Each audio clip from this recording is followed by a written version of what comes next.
Can I take a moment to talk to you about fires? And not the fun kind of fires with snags and marshmallows, but the spooky kind of fires.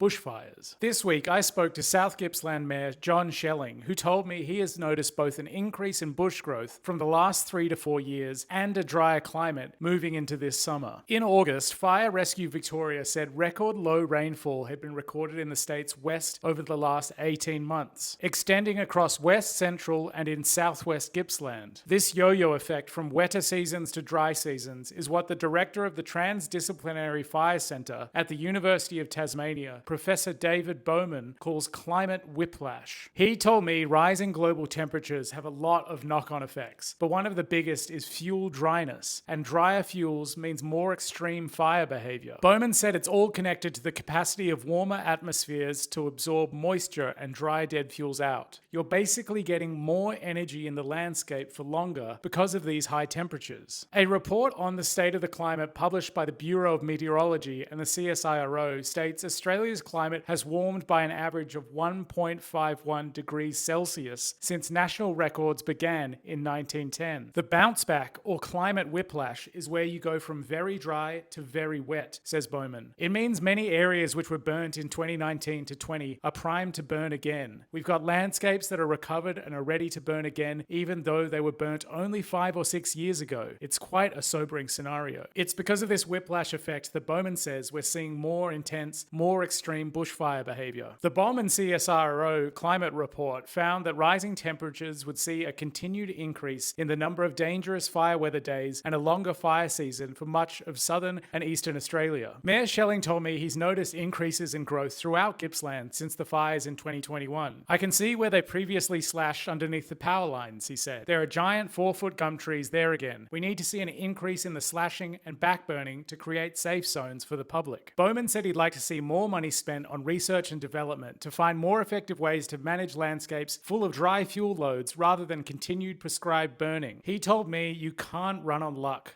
We'll run out.